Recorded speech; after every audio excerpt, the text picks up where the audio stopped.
We are back here. It is a Tuesday edition. Laramie Live on KOWB. My pleasure to welcome into our studio this morning. He is the head of the Laramie Rangers American Legion Baseball Program. Manager Brandon Ruckman joins me. Good morning. How are you today? I'm doing great. I appreciate the time this morning. You're one day away from one of your major fundraisers, the annual Potato Supper coming up tomorrow night, and wanted to give you an opportunity to kind of extend the invitation to the public this morning. What is going to be going on tomorrow night at Laramie High School in the Commons area there? Yeah, tomorrow night, 5 o'clock, it's going to be annual potato supper. You can come in and load up on potatoes and carbs and good food, and then all you can eat. And then there's a silent auction as well that goes along with it. But it's a good time, good fundraiser for the kids. Get the community in there to meet the players, and so it's a good time. Yeah, it really is a chance to kind of mix and mingle with some of the kids that are in your program, and it sounds like numbers are going pretty well so far here this spring. Yeah, numbers have been up, so we should have right around 38 players. We've had a couple injuries as of late, but other than that, yeah, it's looking good. 3 teams this year, so it's going to be a good year. All right, we're talking with manager Brandon Ruckman. The annual potato supper goes from 5 to 7:30 coming up here on Wednesday night, so that's tomorrow night, the 18th of April. So you don't have to cook dinner. That's one excuse I always tell my wife. You don't have to cook dinner. Just come out and you enjoy a great potato meal, and there will be treats and beverages as well.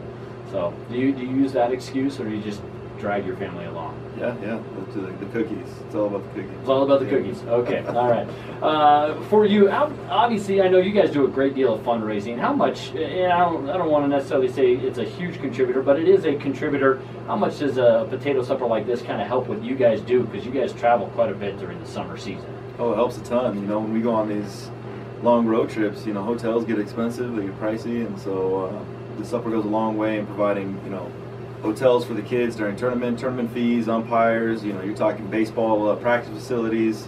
There's a lot that goes into the season that's kind of under the radar, and this goes a long way to helping out with that. All right, and again, also the silent auction items. You don't have to be present to win your silent auction items. So, but if you just want to jot down your name and at least a contact number, they can get a hold of you. Perhaps if you win.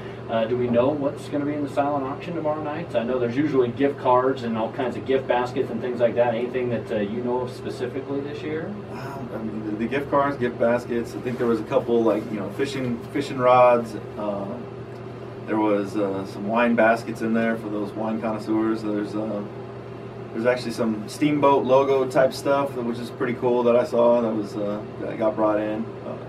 There's definitely some cool things that'll be there. And that goes on throughout the duration of the night, so you can stop in, maybe put a bid in for a silent auction item, but again, you don't have to be present to win that. They will get a hold of you if you leave a contact number, if you need to take off, maybe you got some other things going on. But again, the potato supper, 5 to 7:30 tomorrow at the Laramie High School Commons.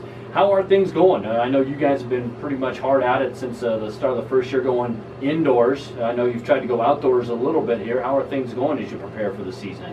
I think going as well as expected. The team's coming along nicely. It's a lot of the younger guys right now. A lot of I'm missing some key players due to track, and other sports, and then I have 2 players that are out of town right now, so that won't be back till the middle of May. So once we get everybody back, this team looks pretty good. So I'm hoping to make some noise this year for sure. Yeah, it sounds like a promising season considering you do have everybody coming back basically, plus with the numbers up, adding to the depth of the varsity this year as well? Yeah, I've got everybody back. So retention was, almost virtually 100%. So that was nice. And then with the addition of all the younger kids that are staying and coming back. So yeah, it's been nice to see. What's been the focus here during the off season? What did you take away from last season going, we really need to kind of maybe harp on this early on in our training? Just speed and power. Those are the 2 big ones that we were a little needed more attention from last year. So been working on just getting stronger, arm strength, doing a little bit more long toss, being able to throw the ball a little harder, further, those type of things. So that's kind of what we're going to focus on. Obviously, you guys are actually on your schedule set to get ready this weekend, set to play some round-robin games between you and Cheyenne and Casper this weekend. Are you looking forward to kind of maybe seeing a little bit of what your squad's got to work with? Yeah. It's going to be tough. Like I said, it's a younger squad that we have, but it'll be definitely a good look at where we sit, in regards to Cheyenne and Casper. Cheyenne and Casper are going to be tough. Casper pretty much retained all their players as well. They had a young squad last year, and then Cheyenne has a young squad this year.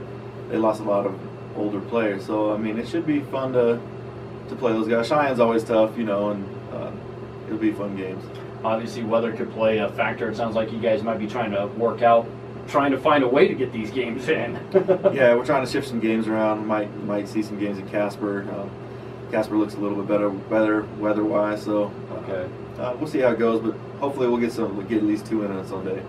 What was your strategy with the schedule this year in terms of how you put it together? It seems like there's a lot more home games on the schedule, and I know you're trying to sprinkle in a few coming up in May. And the home opener, by the way, in case folks don't know, is May 5th, Saturday, May 5th, coming up here in just a few weeks, and we'll have that start of the season here on KOWB.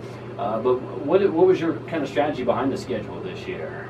The schedule's going to be it was a lot stronger this year. The strength of the schedule is a lot harder. So they're going to be tested this year. We're not quite playing.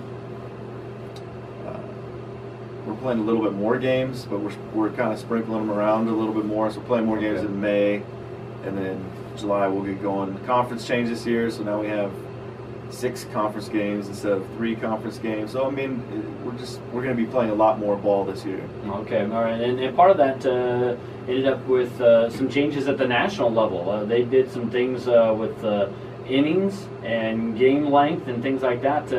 How did you receive some of the changes from National Legion that has to sprinkle down? Oh, it was nice. It was nice, real nice to see them move it from 9-inning games to 7-inning games. I mean, those smaller teams such as like Laramie and Rock Springs, Evanston, those teams, they get kind of handcuffed with 9-inning games. We just don't have the pitching to get through those 9-inning games. So when we got that word that it was 7-inning, it was a happy moment. Because then it puts my best pitcher against Cheyenne's best pitcher, and we'll see how it rolls. But it's tough when you have big, deep teams like Cheyenne and Gillette that have quite a few extra pitchers, and that makes those 9-inning games a little kind of in their favor. So 7 innings, where it's at this year. All right, so 7 innings, which is why your conference changed, because instead of playing single 9-inning games, you're playing 7-inning doubleheaders this year. Correct. All right. Yeah. Anything else that's kind of adjusted here for Legion baseball fans to kind of get used to here in the new season upcoming? Anything that rule-wise has changed besides the 7-inning limit? Oh, there's been some little rule changes here and there, but nothing substantial. That was the big one. Last year, obviously, they kind of went with some of the pitch count rules. That was an adjustment for you guys last year. I thought you and Tyler did a great job with that last year, really trying to not tax the arms as much. Feel like maybe even a better grasp as you head into year 2 with that? Yeah, the pitch smart rules, they do change things up. I mean, that's a lot different, even from the younger levels right now that don't use pitch smart. I mean, it's different. And that was one of the things that we had to account for this weekend. We have 4 games, you only have 6 pitchers or 7 pitchers. Those pitch smart rules really kind of change the way you strategize, work the game. Well, at the same time, though, at least you get a look at all these guys at the same time, because I know early on you're not as concerned with the results as maybe just kind of finding out a little bit about your ball club, correct? Yeah, absolutely. I mean, people are going to play different positions. We don't even know they haven't really thrown live yet, so it's eye-opening experience for some of them. All right, so it's almost exhibition action here in mid-April, I guess. Yeah, I mean, you can almost say that. Although I don't think Cheyenne would treat it that way. No. And I know from a competitive standpoint, you're not going to treat it that way, but it is kind of the start of your season, and good luck this weekend against Cheyenne and Casper, and we'll catch you in a couple weeks. Again, May 5th will be the home opener. Again, the Potato Supper is a big fundraiser. I know a lot of folks in the community look forward to it. Hopefully you guys get a big crowd tomorrow night. Yeah, I'm hoping for a big one. All right, appreciate you coming in this morning. Yeah, anytime.